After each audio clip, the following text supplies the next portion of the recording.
Muling pinagtibay ni Acting Chief PNP Police Lieutenant General Jose Melencio Sinartates Jr. ang paninindigan ng Philippine National Police sa transparency, pananagutan at kaligtasan ng publiko.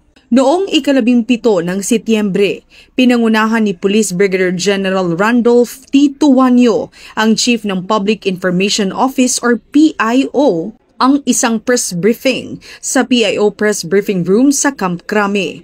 Ibinahagi rito ang pinakahuling tagumpay ng PNP sa larangan ng pagpapatupad ng batas.